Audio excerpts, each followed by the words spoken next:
estar en este espacio, La Plática desde Houston, Texas. Bienvenidos a La Plática, tu centro de información, tu centro de comentarios, tu centro de opinión. Gracias por estar en este espacio, La Plática desde Houston, Texas. Bienvenidos a la... Buenas tardes, amigos de La Plática desde Houston, Texas. Tengo el gusto de saludarlos.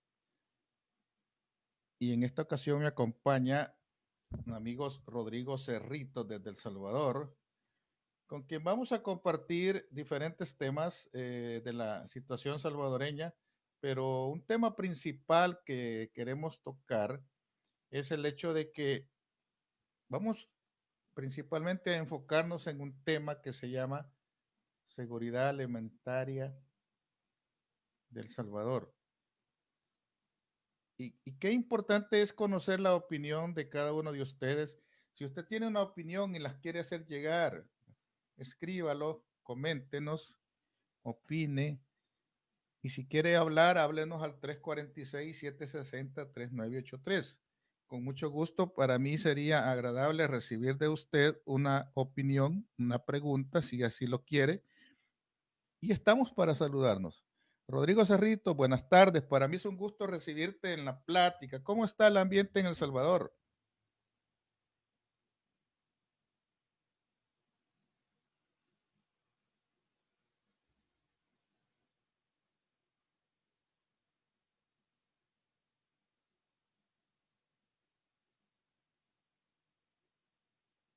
Tengo problemas para poder enlazar, enlazar a Rodrigo. Permíteme, Rodrigo. Ok, ahí está, el micrófono. ¿Cómo está, Rodrigo? Buenas tardes. Buenas tardes, un gusto poderle saludar, amigo Bernal, un placer poder compartir con todos los seguidores de La Plática, de este espacio de debate, a nuestros hermanos, compatriotas, amigos que nos pueden sintonizar hasta allá, Houston, y a todos los sectores que nos pueden ver en esta plataforma digital. Pues un verdadero gusto poderles saludar en este momento tan pero tan crucial para nuestros países y, por qué no decirlo, para el resto del planeta, para el resto del mundo. Yo siempre digo de que nosotros nos hemos visto como identificados a nivel mundial con todas las diferentes situaciones que cada país enfrenta, pero como cada país es dueño de su situación y es dueño de sus propias decisiones, pareciera que nosotros no podemos estar aislados del mundo, por lo tanto, cualquier cosa que sucede en el mundo nos afecta y a la larga tenemos las consecuencias porque nosotros como país no tenemos la suficiente capacidad como para autosostenernos. ¿En qué medida El Salvador se ha visto afectado en la parte alimenticia como producto de la pandemia, Rodrigo? Bueno, primeramente quisiera aprovechar la oportunidad para felicitarlo por su iniciativa. Quiero decirle que usted es un pionero, y lo digo con toda propiedad, en el uso de plataformas digitales, especialmente en Zoom. Hoy en esta cuarentena creo que muchos los hemos ido familiarizando mucho más cuando usted lo ha venido implementando ya quizás de unos 2 años, 2 años y medio atrás. Así que ese reconocimiento por un mecanismo de impulsar un debate y una plática diferente, con contenido, pero que sobre todo con propuesta social. Eso en primer lugar. En segundo lugar, quiero decirle que obviamente yo no soy ningún experto en materia de soberanía alimentaria, ni mucho menos. Hay muchos amigos, compañeros y compañeras que tienen una enorme capacidad y que pueden plantear un mejor análisis del respecto, pero creo de que el tema de la alimentación hoy por hoy es básico, porque lo que vive el mundo y principalmente el país es una verificación, una constatación que el actual régimen político planetario, que el actual sistema de producir y de reproducir está en crisis, y por lo tanto ese modelo, no solo en El Salvador, sino en América Latina y en los mismos Estados Unidos, en la misma Europa, el COVID-19 ha venido a desnudar, ha venido a demostrarle en pleno siglo XXI que el actual sistema es inviable para garantizar la vida y para garantizar la alimentación. Es por eso que es importante hacer esa reflexión, que la crisis que vive el mundo y que por supuesto golpea a economías débiles, dependientes, como la es de El Salvador, con un sistema productivo muy, pero muy debilitado, con un sistema de falta de política monetaria propia, con una balanza comercial que generalmente produce muy poco y lo poco que produce con muy poco valor agregado, y que las principales transnacionales lo único que exportan es precisamente la riqueza que generan en El Salvador y toda una serie de políticas fiscales que golpean al pobre. Entonces, en ese marco de relaciones de producción mundial, en esa crisis financiera internacional, en esa crisis de dificultades de medio ambiente, por ejemplo, la deforestación, el calentamiento global, en ese marco de crisis mundial, hoy El Salvador, así como el resto del mundo, enfrentamos temas pero tan preocupantes como es el hambre. Hoy en El Salvador podemos evidenciar que todas estas crisis a quienes han golpeado y siguen golpeando son a los más pobres. Por eso es que siempre he manifestado la posición de que esta crisis no la debemos de pagar una vez más los pobres, no la debemos de pagar una vez más los trabajadores. Así como en el 2009, 2008, 2009, la crisis inmobiliaria, la crisis que hubo en los Estados Unidos, ese sistema que protege a los bancos, que protege a las transnacionales, que protege a las empresas multimillonarias de recursos inmobiliarios, en lugar de rescatar a la familia pobre, a la familia trabajadora de Estados Unidos, a quienes protegieron fueron a los bancos. Hoy, esta crisis no debe de seguir siendo esa misma lógica. Por lo tanto, a nivel internacional se manejan como tres grandes líneas. Después de que un virus haya detenido a las principales potencias del mundo y que haya detenido al sistema capitalista planetario, se manejan tres grandes líneas de acción. Una, que son los sectores más retrógrados y más conservadores del planeta, que dicen que después de todas estas crisis hay que volver a la normalidad, es decir, hay que volver a la lógica.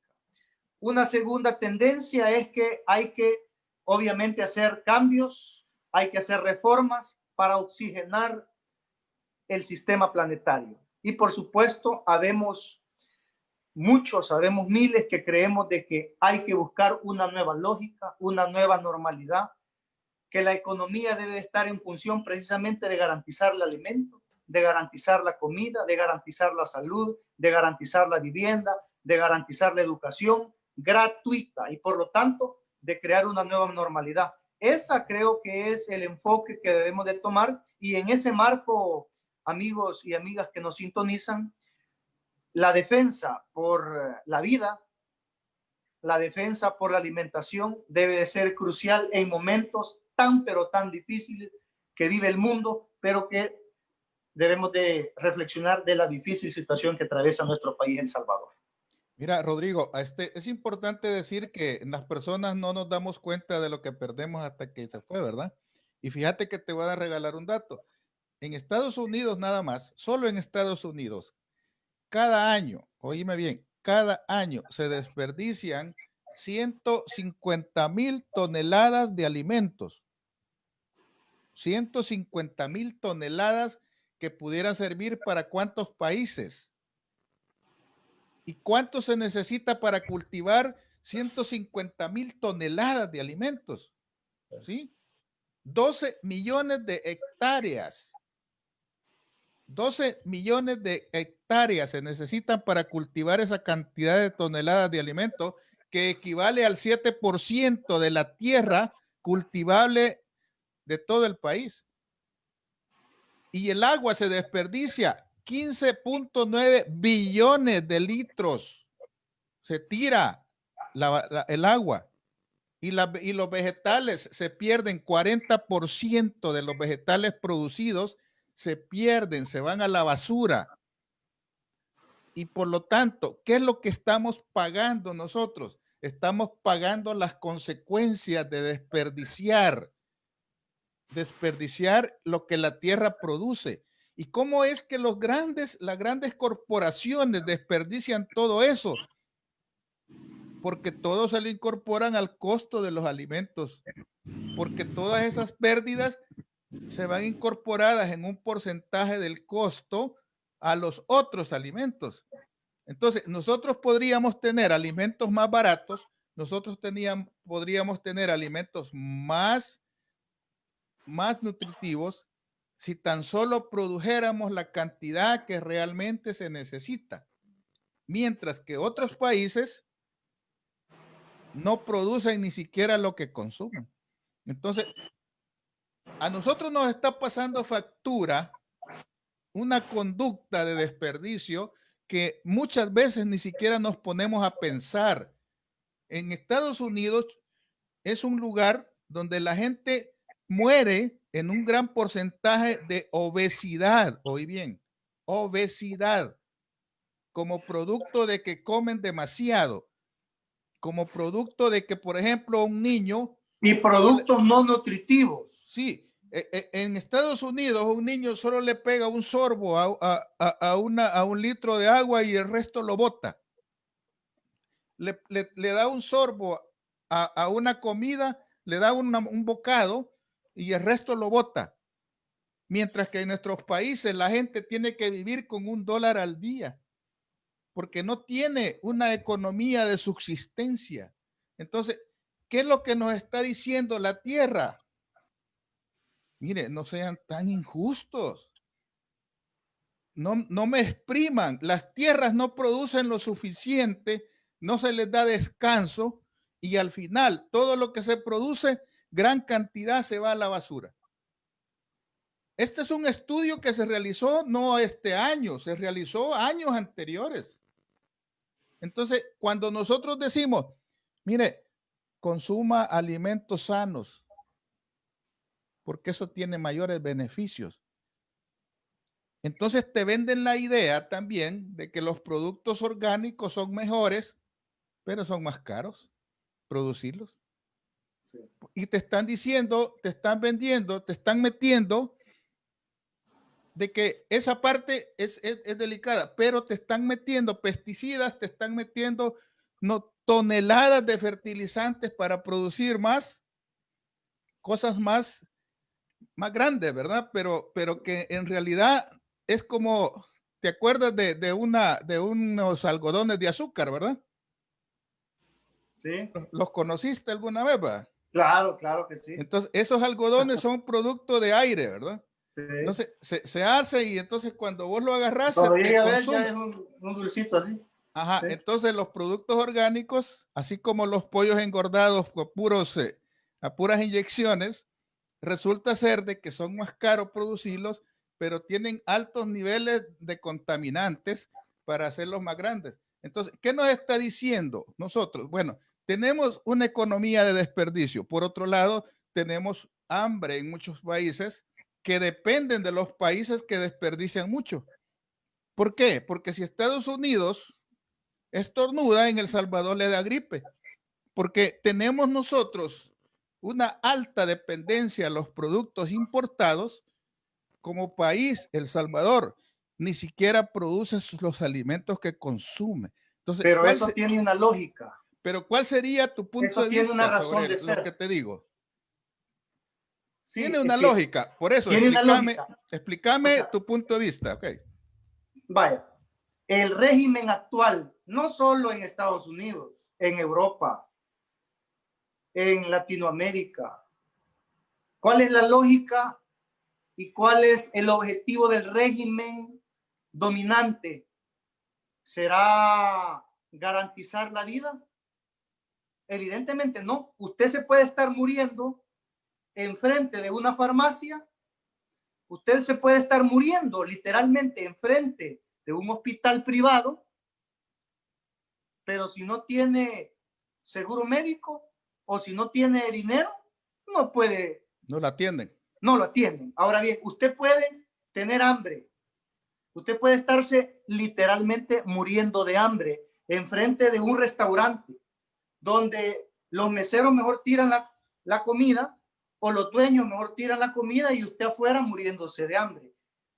Usted puede tener sed y ver un resto de botellas de agua y no le van a dar agua. ¿Por qué?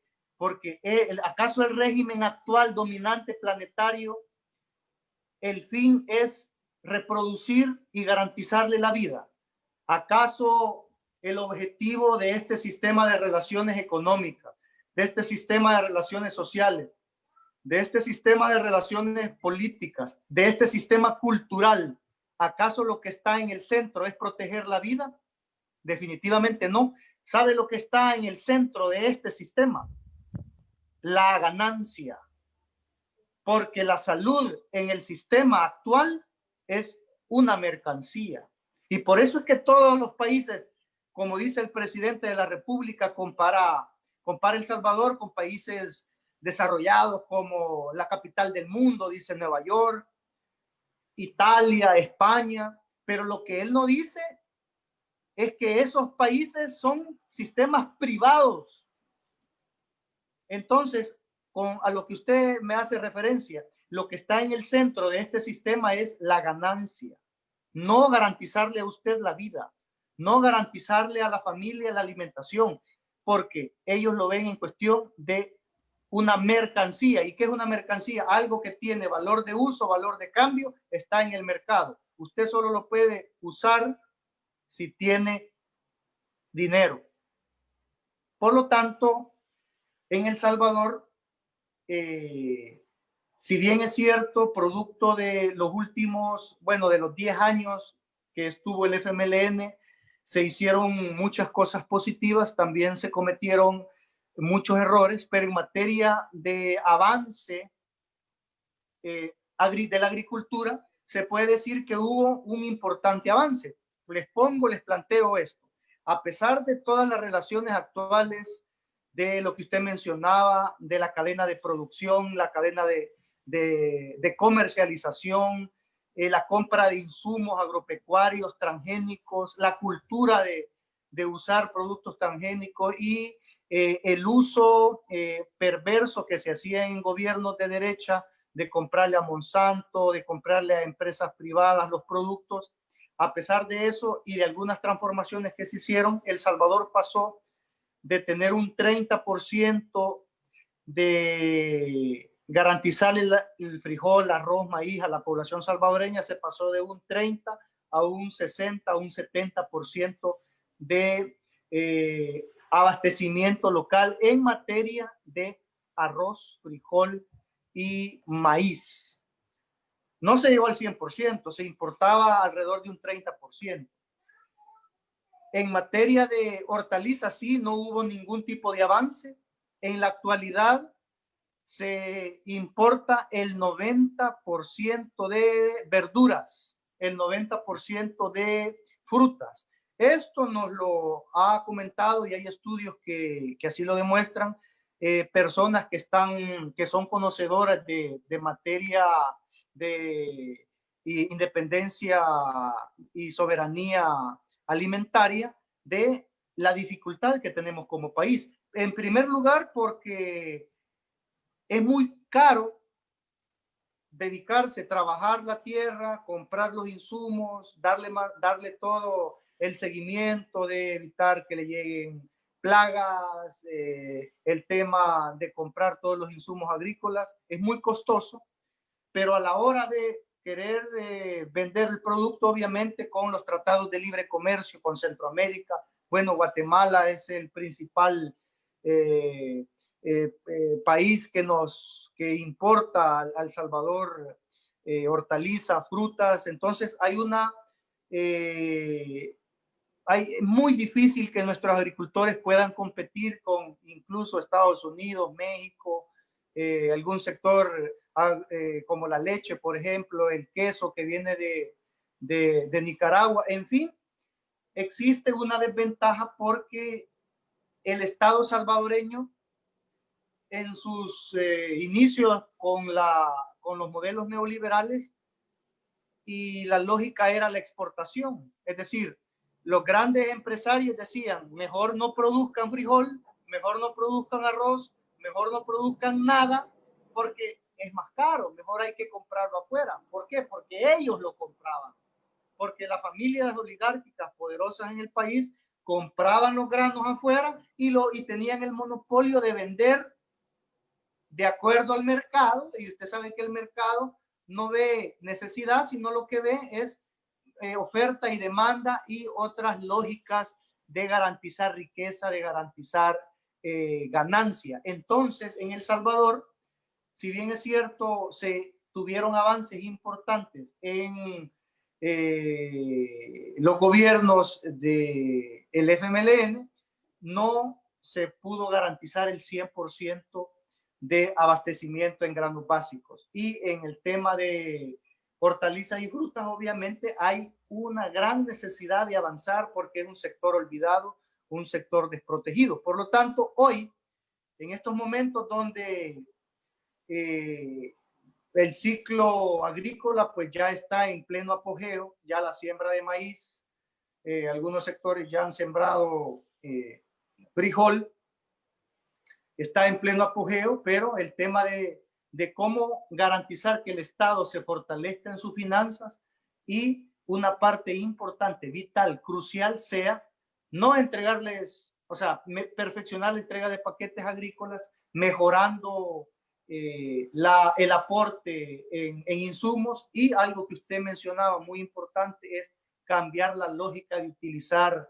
insecticidas, químicos que dañan la tierra, afectan la producción y garantizan riqueza para transnacionales, para empresas que nos dañan mucho nuestro ambiente y nuestra salud. Por ahí creería yo que es un análisis que se puede hacer del actual sistema, donde lo que privilegia no es el bienestar de la familia, no es el bienestar de la persona. Lo que se privilegia es cuánto voy a ganar y no me importa cómo voy a ganar. Y para eso obviamente ya se utilizan los gobiernos por medio de las instituciones del Estado, como lo es la Asamblea Legislativa, las presidencias, las alcaldías, porque no cambian de lógica. Hoy es un momento de cambiar de lógica y hablar de una nueva economía, una economía productiva, una economía de escala de comunidades, donde las comunidades tengan proyectos de producción que garanticen la alimentación desde los territorios, desde las comunidades, y garantizar que el Estado sea un Estado fuerte, que tenga un control de precios en momentos difíciles, que pueda, incluso yo soy de la idea de revisar, y si el pueblo así lo decide y si el pobre, la gran mayoría así lo decide, incluso cancelar o darle muerte legal a algunos tratados de libre comercio que son los que nos han venido a afectar el tema de la agricultura. Porque caminando en los territorios, hoy solo se tiene una agricultura de subsistencia, pero nosotros que estamos en la ciudad, que comemos los frijolitos, que comemos las tortillitas, que comemos el arroz y que buscamos frutas, hortalizas, es producto del trabajo de nuestros hermanos trabajadores del campo. Si ellos la pasan mal y no tienen oportunidades de cultivar la tierra y de producir, todos vamos a aguantar hambre en momentos difíciles, en momentos de cuarentena, en momentos de situaciones atemporaladas, en fin, debe de cambiarse la lógica. Quizás lo que yo remarcaría es esa. Otra lógica debe de imperar en el mundo. Con este régimen que privilegia la ganancia, no vamos a salir adelante. Hay que buscar un método solidario, un sistema de producción comunitaria, donde la solidaridad, la justicia social, la igualdad, el que tiene más que pague más y el que tiene menos que pague menos. En esa lógica, teniendo en el centro el medio ambiente, los derechos humanos y la igualdad entre hombres y mujeres, creo que es importantísimo como ejes fundamentales para una nueva normalidad y una nueva lógica, no solo en El Salvador, sino en el resto del mundo. Ok, Rodrigo, quiero hacer una pausa para saludar a los amigos que nos saludan. Saludos a Sixto Álvarez, a Marvin Izquierdo, saludos Raúl Palacios, la Cucu de España, Abel Artiga te saluda, Cerrito, saludos amigo, dice. Abel Artiga te saluda, Cerritos. Gustazo, Abel, fuimos compañeros de escuela allá en los Tepezontes, un saludo, siempre recordándolo. Ok, Abel Artiga, este es de Tepezontes. Sí, Ah, bueno, vaya. dígale, somos paisanos. Saludos, yo nací en Tepezontes. Sí, ahí nos comentó. Soledad Gómez, buen tema, saludos. Juan Carlos Alberto Rivera, saludos. Astrid Yamilé Rodríguez, saludos hasta Huachapán. Hugo Argueta, saludos. Elmer Bernal, saludos. Richard Gutiérrez, saludos. Carmen Fuentes comenta, nadie se ha preocupado por la inversión ambiental. Vamos a tocar ese tema, Rodrigo. Sí. También Abel dice, los derechos inalienables de los seres humanos existen en papel, mas no así entidades con valor humano que los hagan valer en verdad. Solo buscan los beneficios personales y de grandes corporaciones, lo que estaba diciendo.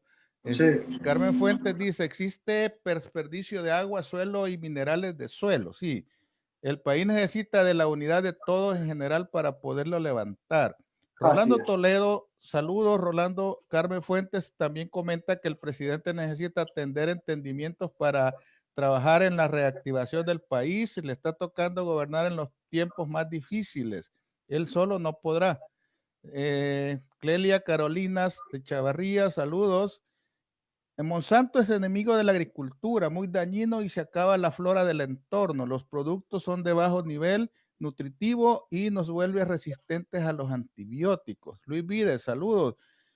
Prensa Hispánica, saludos. Lástima que en el frente solo hizo falta mayor apuesta en la agricultura. José Morales se le saluda. Prensa Hispánica, muy bien, sin agro no hay comida. Ubens Cáceres, saludos. Y Dalia Reyes, el sistema capitalista y neoliberal producen alimentos transgénicos para matar el hambre al pobre, pero detrás de eso hay una intención criminal y es enfermar a los consumidores de cáncer e insuficiencia renal. Con la comida chatarra producen obesos, diabéticos, hipertensos cardíacos. Dos de mexicanos, saludos. Pérez Rosa, mi respeto para ustedes, gracias. William Polillo, saludos, muy bien, así tiene que hacer programas que nos orienten. Saludos. Luis Ramos, saludos. Marlon Barricarro, saludos. 360 días nos deben 7,300 obras. ¿Dónde están? Víctor Filander, saludos. Es un gusto saludarlos. Mira, Rodrigo, quiero tocar un tema importante y aquí es donde uno a veces se queda corto porque hay tanto que decir al respecto. Y para que nosotros nos ubiquemos en el tiempo, ¿el sistema neoliberal está en crisis, sí o no? Definitivamente hoy los neoliberales están, ellos mismos lo han manifestado en privado, en que no saben cómo salir de esta crisis. Y por supuesto, la evidencia histórica así lo dice.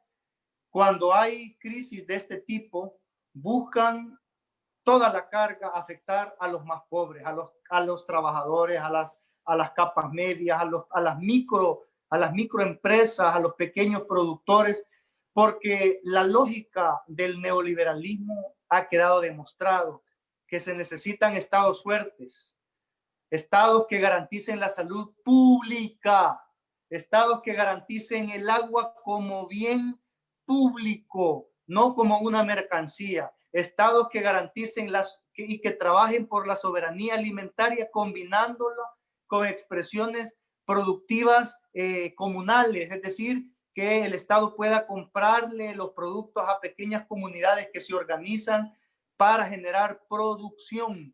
Además de que generan producción para la vida, para garantizar el alimento, es su forma de vida, es su forma de subsistencia y le ayudan al país a seguir generando. Es decir, hay diversas formas de economía. Fíjense que es bastante importante cuando estamos hablando de temas de la comida, de las formas como producir. Y como yo le decía y le digo a los amigos y a las amigas, obviamente yo no soy experto en el tema ni quiero venir a hablar de temas que no he profundizado académicamente ni tengo mucha baraje en el territorio, pero sí hay una valoración política desde una persona de izquierda que precisamente reconoce que qué es lo que necesitamos para vivir. Primero, oxígeno. Yo no puedo pasar más de 2-3 minutos sin respirar. Y luego necesito agua. Tercero, necesito alimento, comida. Cuarto, necesito salud. Quinto, necesito vivienda. Sexto, necesito educación. Ya, y esto ya es el aspecto social. Vea, cuando yo ya manejo estos aspectos que son salud, agua, alimentos, oxígeno, es decir, que el medio ambiente, si tengo un medio ambiente enfermo, nosotros vamos a estar enfermos. Por eso es lo importante de darle un enfoque de ecología social, es decir, hay ya varios planteamientos, pero me gusta su logo porque el enfoque verde, pero no un verde que haga más caros los productos, vea como se ha venido manejando, este producto es verde porque ha sido procesado con estándares que protegen al medio ambiente. ¿Con qué objetivo? Para dárselo más caro. Entonces, el enfoque ecológico, por ejemplo, el enfoque de ecología socialista, por ejemplo, es un enfoque muy importante que tiene que ver con el centro, el medio ambiente. Entonces, si tenemos un medio ambiente equilibrado, nuestra salud, por ende, va a estar equilibrada porque respiramos aire puro, tenemos alimentos que son producidos en un ambiente importante. Y como le digo, no es mi fuerte, pero es una lógica de una persona de izquierda, así como usted y los demás amigos, que podemos reflexionar en la importancia de cambiar un modelo neoliberal que buscó terminar la agricultura, comprar los productos afuera, pactar con países para el TLC. ¿Por qué? Porque hacían negocios con ellos traen los productos aquí, entonces nuestros agricultores no pueden competir con ellos. Los que somos en San Juan de Tepezonte sabemos, mira, ya el paracuac, la semilla transgénica, el paracuac para quemar toda porque ya se quema la grama, todo el pasto. Eso afecta a la tierra, pero como ya tenemos una lógica de cómo se han venido haciendo las cosas, hay que cambiar esa lógica. Hay que volver a usar lo que los amigos que conocen el tema hablan de la semilla criolla. Claro, como la lógica, como la tierra ya está contaminada, hay que esperar un cierto periodo para que logre volver a que conserve los nutrientes apropiados. Entonces, creo que el centro de la discusión debe de ser garantizar la comida ante una situación de hambre que vive el país, porque a los amigos y a las amigas que están en otros países, en Estados Unidos principalmente, sépanlo, hay hambre en el pueblo, hay necesidad muy, pero muy crítica. Y en estos momentos la solidaridad es un elemento básico para resistir este momento tan, pero tan difícil. ¿Qué experiencias las que uno conoce? Porque el coronavirus lo que vino es a nosotros a darnos una tremenda lección. Y si nosotros no capitalizamos esa lección y no cambiamos nuestra forma, nuestra conducta, si no cambiamos hábitos alimenticios, si no cambiamos hábitos de higiene, así es, no vamos a aprender nada. ¿Qué metáfora, qué anécdota tiene de este coronavirus que vino a desnudar más de lo que ya estaba el sistema salvadoreño? Cuéntame tu experiencia en esta situación precisamente, Rodri. Bueno, mire, son varios. En primer lugar, se evidencia la fragilidad de los derechos universales para los pobres. Es decir, el desmantelamiento que ha tenido el Estado en garantizarle la salud a la mujer, debilitando Ciudad Mujer, debilitando programas a la juventud, debilitando la compra de semillas a los pequeños agricultores, debilitando los ecos comunitarios. Esas políticas, yo no sé si antipolítica o política intencionada, que se ha desarrollado por la improvisación, por la falta de planificación o por una simple tendencia a apostarle a un modelo neoliberal, a fortalecer el modelo neoliberal, ha demostrado que El Salvador, el sistema de derechos básicos universales, se ha degradado. Un segundo elemento es el tema de que quienes salen afectados hoy somos los trabajadores y las trabajadoras. ¿Por qué la gran empresa está preocupada porque quiere, de acuerdo a ellos, abrir la economía? Porque está demostrado que quien produce el dinero, quien produce capital, quien produce la riqueza, es el pueblo. Somos los trabajadores y las trabajadoras. Sin nosotros, ellos no tendrían ganancia. Ellos no es que están perdiendo, ellos simple y sencillamente no están obteniendo ganancia. Y para decirlo, en El Salvador, miren, se han aprovechado del sacrificio de la gente, han despedido injustificadamente, han chantajeado, han ofendido, han vulnerado derechos durante más de 100 años, para ponerle un dato, 100 años, y usted cree que no van a poder aguantar 4 meses dándole los salarios. ¿Y sabe qué han hecho? Dice el gobierno que está prohibido despedir, que hay un decreto ejecutivo que no se puede despedir, pero el gobierno despidió antes de la crisis alrededor de 8.500 trabajadores, y ya en la crisis no despiden. ¿Saben lo que están haciendo? Están cancelando temporalmente los contratos individuales de trabajo. ¿Qué significa eso? Que le dicen, usted trabajador de la maquila, usted trabajador de tal empresa, no lo despedimos, pero producto de que está bien, producto la cuarentena, no lo vamos a despedir, pero simple y sencillamente no le vamos a pagar.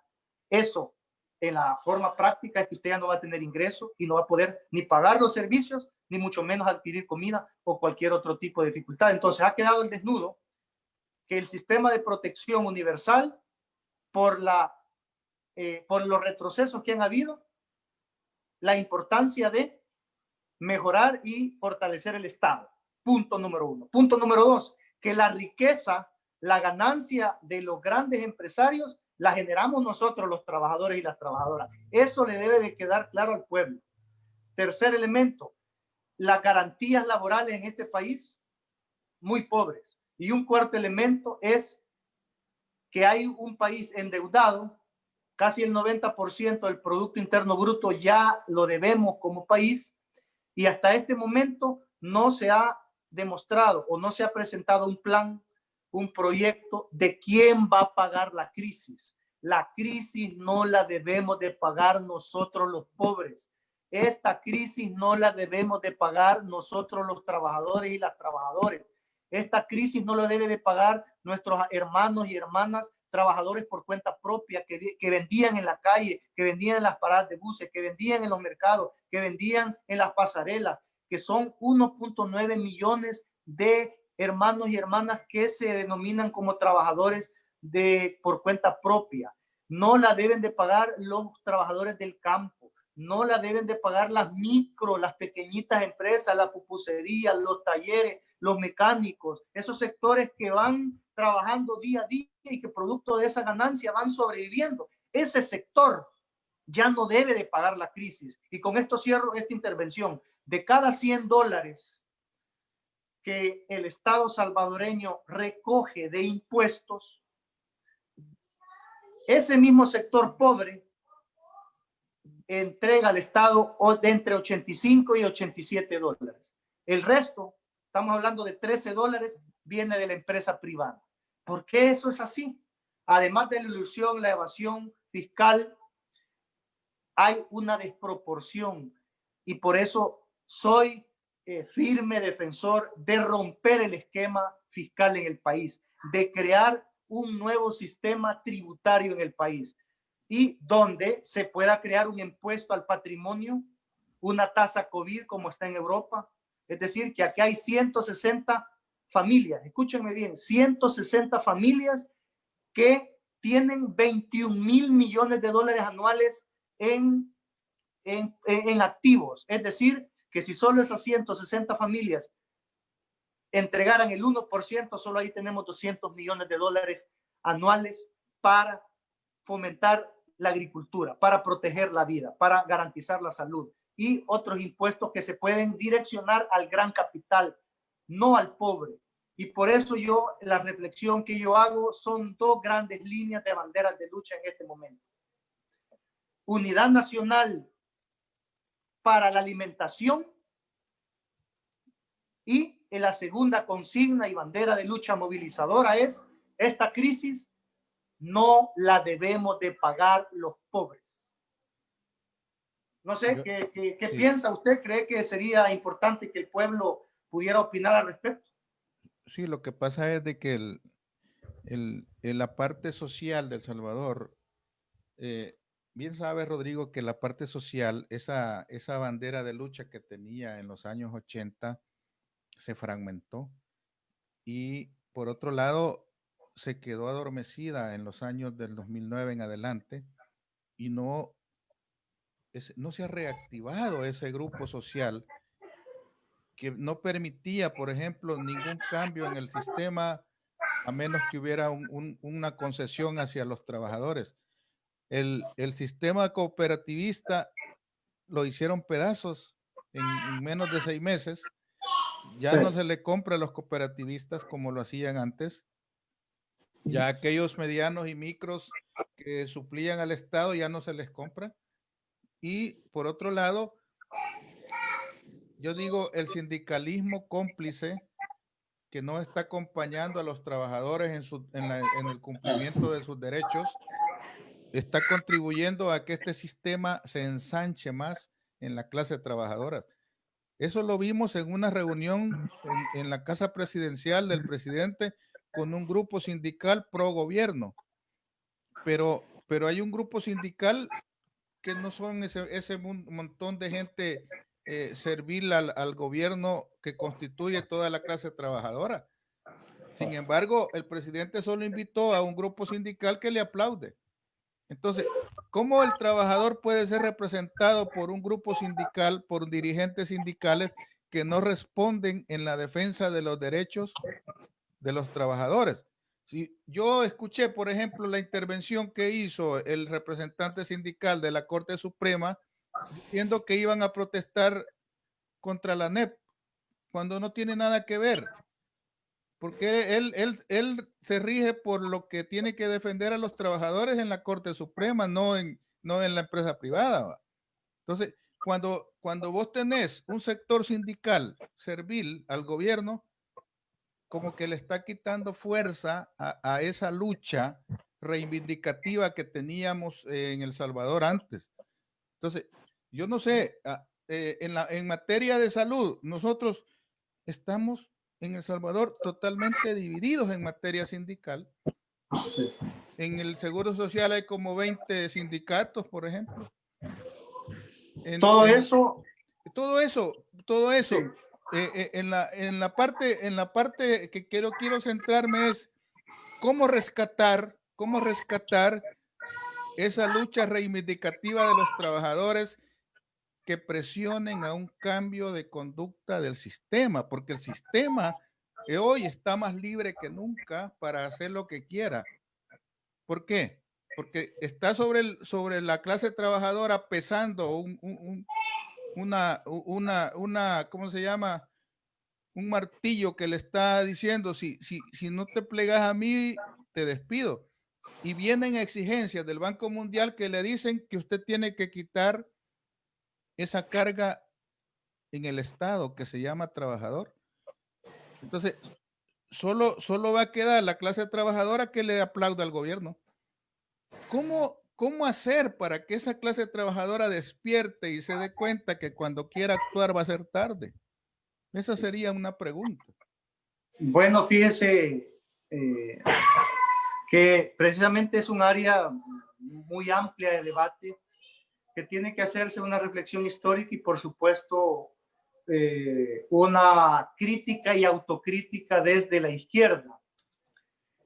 El modelo neoliberal no solo buscó debilitar y minimizar lo más posible al Estado, sino que también, además de fomentar políticas de abrirse al mundo, debilitando la producción nacional, privilegiando la exportación de productos y servicios de poco valor agregado y posibilitando que acá consumiéramos lo que se produce afuera, creando políticas de debilitamiento monetario como la dolarización, las privatizaciones y otra serie de políticas macroeconómicas que hicieron que el capital tuviera amplias posibilidades de aumentar por la teoría del rebalse.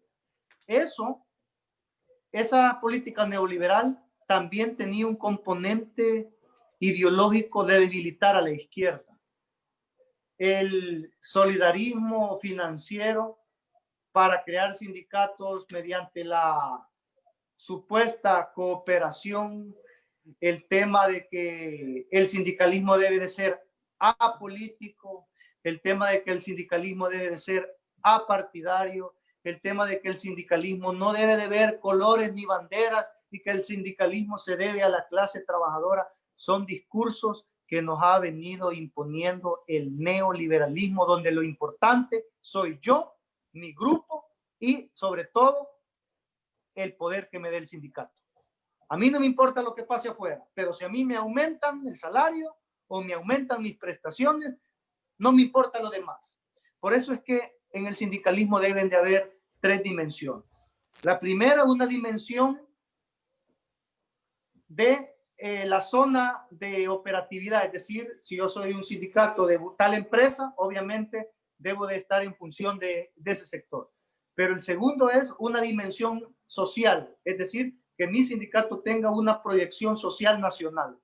Y un tercer es un sindicalismo transformador, un sindicalismo de clase. No es lo mismo decir soy de clase trabajadora, vivir como clase trabajadora, vestir como clase trabajadora, tener salario de clase trabajadora, tener un carro de clase trabajadora, tener una vivienda de clase trabajadora, vivir como trabajador, pero pensar como rico. Entonces, cuando se une la lógica de atomización ideológica en el sindicalismo, donde hoy dicen que hay sindicatos de derecha, por ejemplo, pero el sindicalismo puro, el sindicalismo propio, desde las luchas de los mártires de Chicago, desde el manifiesto comunista, desde las corrientes marxistas, el sindicalismo es una herramienta de empoderamiento del trabajador, uno, para cambiar su realidad, pero para cambiar el contexto socioeconómico del país, de las estructuras de poder. Eso no se discute en el sindicalismo salvadoreño. Son sectores muy importantes y eso unido a los errores de la izquierda. Porque, digo, quizás atreviéndome la confianza, me gustaría que en el futuro pudiéramos hablar de los retos y desafíos, de los errores del FMLN y de la izquierda en su conjunto, porque es importante hacer ese balance de la izquierda. Pero con el tema del sindicalismo, cuando nosotros decimos que la izquierda está pasando un momento difícil, no es solamente el FMLN, es precisamente los sindicatos, las organizaciones de mujeres, las organizaciones de jóvenes, las universidades que han sido sectores profesionales de avanzada, que han tenido posiciones políticas muy, pero muy importantes. Hoy esos sectores de pensamiento crítico se ven muy debilitados por precisamente los vaivenes del modelo. Y eso hay que reflexionarlo, muy importante, porque al final lo que vamos a necesitar son sectores de pensamiento crítico, de pensamiento alternativo, de pensamiento transformador que garanticen la lucha en un momento bien, pero bien complicado. Fíjate que, por ejemplo, yo voy a retomar una promesa de campaña del presidente que está gobernando El Salvador, donde dijo que los salvadoreños, los trabajadores, iban a tener un salario mínimo de $500. Hoy, este año, Tenía que haber en enero tenía que amanecer la clase trabajadora con un aumento salarial. ¿A dónde estaba ese sector que se reunió en casa presidencial? Ajá, ¿A dónde estaba? entonces, ¿qué pasó? Hoy, en enero, tenía que haber aparecido el aumento. Ya estamos en junio, ya pasaron 5 meses y no existe ni siquiera el compromiso de llegar a un acuerdo en nada. Se va a ir el año y se van a agarrar de esta crisis para no ajustar el salario de los trabajadores, que sigue y el otro también. siendo pírrico, ¿verdad? Y por sobre todas las cosas, el otro año vienen los ajustes impuestos por el Banco Mundial, donde le dice que tiene que Después de las reducir elecciones, por supuesto. y tiene que reducir el tamaño del Estado y tiene que aumentar el IVA y tiene que aumentar el impuesto predial y que no sé Pero qué, y eso que no lo sé van a cuándo. hacer después de las elecciones. Sí, eso no lo van a hacer. A lo mejor, y entonces, bueno, ¿y dónde está la clase trabajadora para exigir que se le cumpla ese aumento al salario? No hubo ni siquiera protestas, ni siquiera planteamientos, ni siquiera marchas, nada. Simplemente se quedó dormida la clase trabajadora y no pasó nada. Y no le van a aumentar ni un 5. ¿Por qué? Porque pareciera de que está como en una fase de adormecimiento donde la clase trabajadora se quedó esperando las promesas. Se le dijeron, mire, usted, señor, va a pagar más impuestos, pero de eso no se vio nada. Ya pasó un año y ni siquiera ha habido una solicitud para aumentar el impuesto a las grandes corporaciones. Al contrario, se lo han rebajado el impuesto.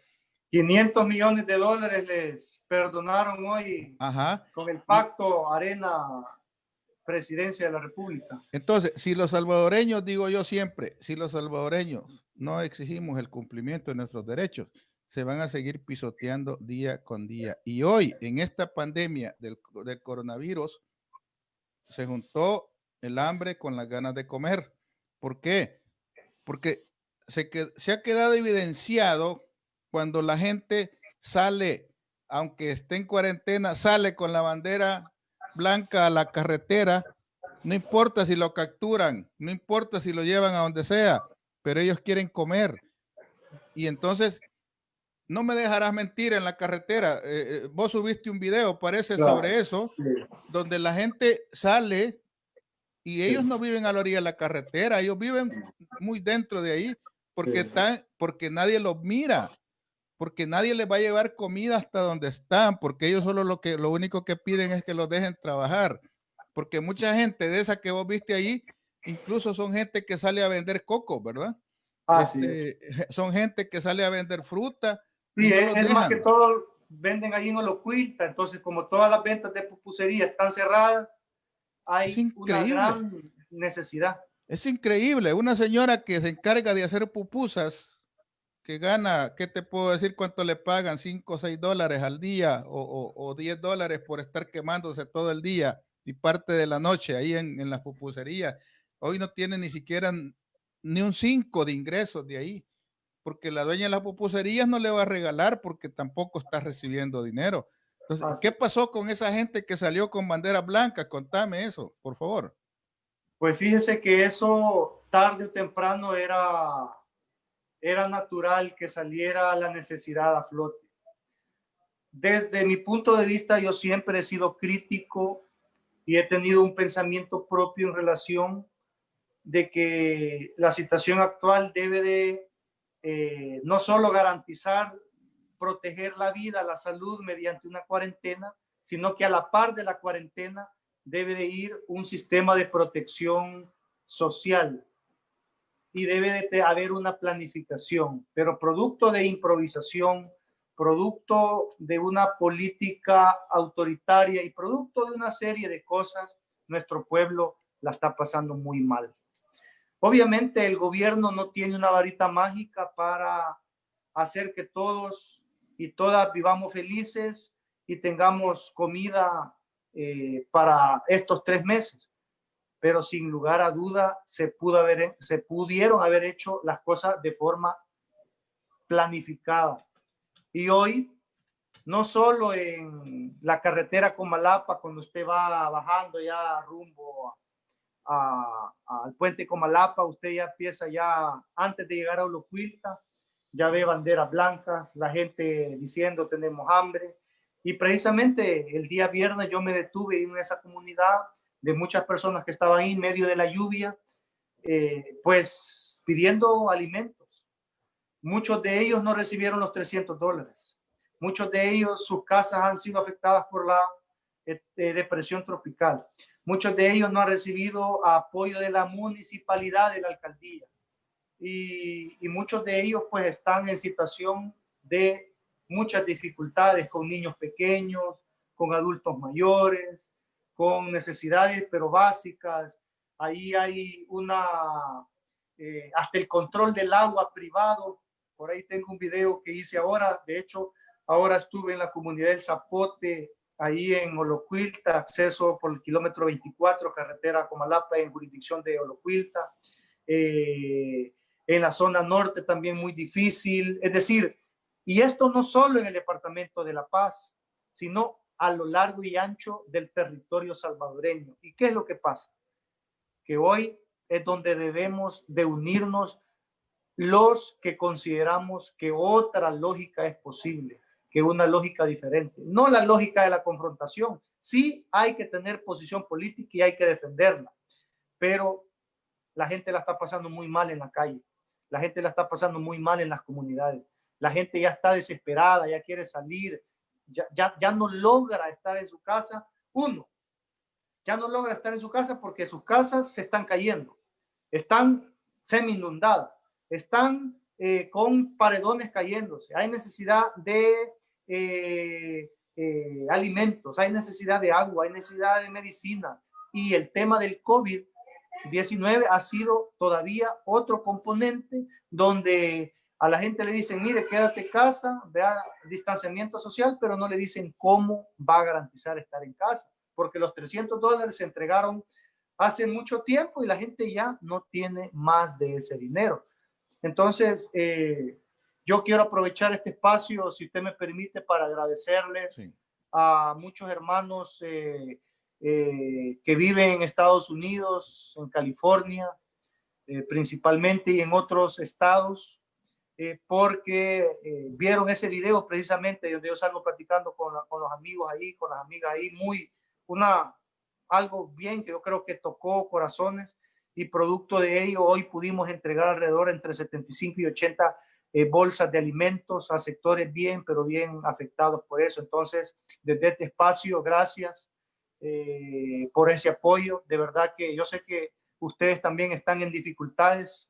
El desempleo en Estados Unidos está también muy, pero muy complicado, y por supuesto la comunidad latina se ve afectada, pero a pesar de que ustedes la están pasando muy mal también, siempre tienen ese corazón de bondad, ese corazón de solidaridad, y gracias por la confianza que tuvieron en mi persona para poder gestionar los alimentos, irlos a comprar y irlos a entregar. Así que hay una situación de mucha calamidad en el país.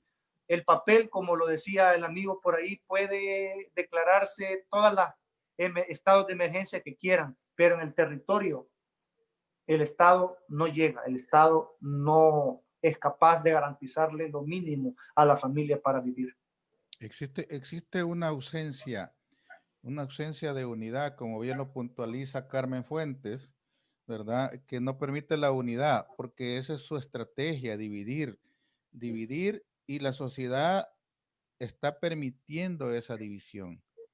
Y entonces, cuando ves, Rodrigo, por ejemplo, ese divorcio entre el discurso de unidad y la realidad, uno empieza a atar cabos y dice, qué bonito que te digan, amigo, qué bueno sos, qué gran cosa eres, pero cuando necesitas un favor no se lo haces.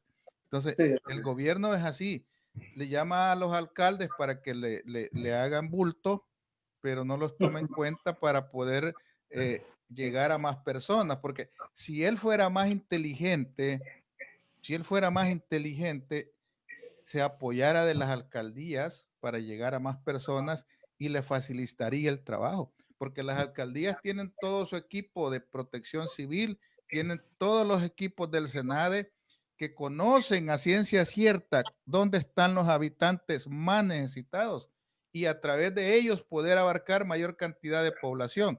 Pero como don Campeón quiere hacer todo desde Casa Presidencial o desde Twitter, no permite que más personas se unan a llevar a cabo una labor nacional.